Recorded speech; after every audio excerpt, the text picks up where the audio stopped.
ಅಂಬಿ ಚಿಕ್ಕ ಮಗ ಅಭಿಷೇಕ್ ಮತ್ತೆ ದೊಡ್ಡ ಮಗ ದರ್ಶನ್ ಕೊಟ್ಟಿದ್ದಾರೆ breaking news. Rebel star Ambareesh ನಿಧನದ ನಂತರ ಅಂಬಿ ಮಗ ಅಭಿಷೇಕ್ ಒಬ್ಬಂಟಿಯಾದ್ರು ಅನ್ನೋ ಬೇಸರ ಅಭಿಮಾನಿಗಳನ್ನ ಕಾಡ್ತತ್ತು. ಇಂಥ ಟೈಮ್ ನಲ್ಲಿ ಈ ಚಿಂತೆಯನ್ನ ದೂರ ಮಾಡಿದ್ದು ಯಜಮಾನ ದರ್ಶನ್. ಅಂಬಿ ಅಂತ್ಯಕ್ರಿಯೆ ವೇಳೆ ಕೊನೆಯವರೆಗೂ ಅಭಿಷೇಕ್ ಜೊತೆ ನಿಂತು ಸಮಾಧಾನ ಮಾಡಿದ ದಾಸ ಅಂಬಿ ಮಗನಿಗೆ ಸಹೋದರನಾಗಿ ನಿಲ್ಲಲಿದ್ದಾರೆ ಅನ್ನೋ ನಂಬಿಕೆ ಹುಟ್ಟಿಸಿದ್ದಾರೆ.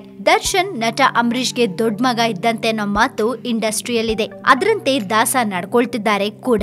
ಅಭಿಷೇಕ್ ಅಭಿನಯಿಸ್ತಾ ಇರೋ ಚೊಚ್ಚಲ ಸಿನಿಮಾ ಅಮರ್ಗೆ ಡಿ ಬಾಸ್ ಎಲ್ಲಾ ರೀತಿಯಲ್ಲೂ ಸಹಕಾರ, ಬೆಂಬಲ, ಬೆನ್ನೆಲುಬಾಗಿ ಇರಲಿದ್ದಾರೆ ಅನ್ನೋದ್ರಲ್ಲಿ ಎರಡು ಮಾತಿಲ್ಲ. ಬಟ್ ಇಂತಹ ಬೆಳವಣಿಗೆಯ ಮಧ್ಯ ಅಭಿಮಾನಿಗಳಲ್ಲಿ ಒಂದು ನಿರೀಕ್ಷೆ ಇತ್ತು. ಅಮರ್ ಸಿನಿಮಾದಲ್ಲಿ ದರ್ಶನ್ ಅತಿಥಿ ಪಾತ್ರವನ್ನ ನಿರ್ವಹಿಸ್ತಾರಾ ಅನ್ನೋ ಆಸೆ ಚಿಗುರೊಡೆದಿತ್ತು. ಬಹುಶಃ ಈ ಆಸೆ ನೆರವೇರಬಹುದು ಅಂತ ಒಂದು ಸುದ್ದಿ ಇದೆ. ಅಂತದೊಂದು ಬ್ರೇಕಿಂಗ್ ಸುದ್ದಿ ಹರಿದಾಡ್ತಾ ಇದೆ.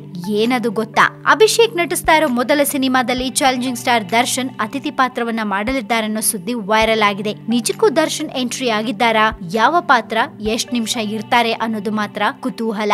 ರೀಸೆಂಟ್ ಆಗಷ್ಟೇ ಅಮರ್ ಶೂಟಿಂಗ್ ನಲ್ಲಿ ದರ್ಶನ್ ಭಾಗವಹಿಸಿದ್ದಾರೆ ಅಂತ ಹೇಳಲಾಗಿದೆ. ಇದಕ್ಕೆ ಪುಷ್ಟಿ ಕೊಡುವಂತೆ ಅಭಿಷೇಕ್ ಜೊತೆ ಕೂತು ದರ್ಶನ್ ಮೇಕಪ್ ಮಾಡ್ಕೊಳ್ತಾ ಇರೋ ವಿಡಿಯೋ ವೈರಲ್ ಆಗಿದೆ. ಅಲ್ಲಿಗೆ ಅಮರ್ ಸಿನಿಮಾದಲ್ಲಿ ದರ್ಶನ್ ಆಕ್ಟ್ ಮಾಡಿರೋದು ಬಹುತೇಕ ಖಚಿತ ಅಂತಾನೆ ಹೇಳ್ಬೋದು. ಅಮರ್ ಸಿನಿಮಾದಲ್ಲಿ ಡಿ ಬಾಸ್ ಅಭಿನಯಿಸಿರೋದ್ರಿಂದ ಸಹಜವಾಗಿ ಈ ಚಿತ್ರಕ್ಕೆ ಮತ್ತಷ್ಟು ಶಕ್ತಿ ಸಿಕ್ಕಿದೆ. ಈಗ ದರ್ಶನ್ ಅಭಿಮಾನಿಗಳು ಅಮರ್ ಸಿನಿಮಾವನ್ನ ತಮ್ಮದೇ ಸಿನಿಮಾ ಅಂತ ಸ್ವೀಕರಿಸ್ತಾರೆ. ಹಾಗ್ ನೋಡಕ್ ಹೋದ್ರೆ ದರ್ಶನ್ ಅಭಿನಯಿಸಿದ ಹಲವು ಸಿನಿಮಾಗಳಲ್ಲಿ ರೆಬೆಲ್ ಸ್ಟಾರ್ ಅಂಬರೀಶ್ ಅವರು ಅತಿಥಿ ಪಾತ್ರವನ್ನ ಮಾಡಿದ್ದಾರೆ, ಮುಖ್ಯ ಪಾತ್ರವನ್ನ ನಿರ್ವಹಿಸಿದ್ದಾರೆ. ಅಣ್ಣ ಅವರು, ಬುಲ್ಬುಲ್, ಅಂಬರೀಶ್ ಅಂತಹ ಸಿನಿಮಾ ಅಂಬಿ ಮತ್ತೆ ದರ್ಶನ್ ಒಟ್ಟಿಗೆ ಅಭಿನಯಿಸಿರೋ ಸಿನಿಮಾಗಳು. ಈಗ ಅಂಬರೀಶ್ ಮಗನ ಜೊತೆ ದರ್ಶನ್ ಅಭಿನಯಿಸೋ ಮೂಲಕ ಅಂಬಿಯ ಅಭಿಮಾನವನ್ನ ದಾಸ ಮೆರೀತಿದ್ದಾರೆ. ನಿಜಕ್ಕೂ ಈ ಸುದ್ದಿ ಏನಾದ್ರೂ ನಿಜ ಆಗ್ಬಿಟ್ರೆ ದಾಸನ ಅಭಿಮಾನಿಗಳಿಗೆ ಒಂಥರ ಖುಷಿ, ಜೊತೆಗೆ ಅಂಬಿ ಅಭಿಮಾನಿಗಳಿಗೂ ಖುಷಿ. ನೋಡೋಣ ಅಮರ್ ಸಿನಿಮಾ ರಿಲೀಸ್ ಆದ್ಮೇಲೆ ಗೊತ್ತಾಗತ್ತೆ ಅಭಿಷೇಕ್ ಜೊತೆ ದರ್ಶನ್ ಇರ್ತಾರಾ ಅಂತ.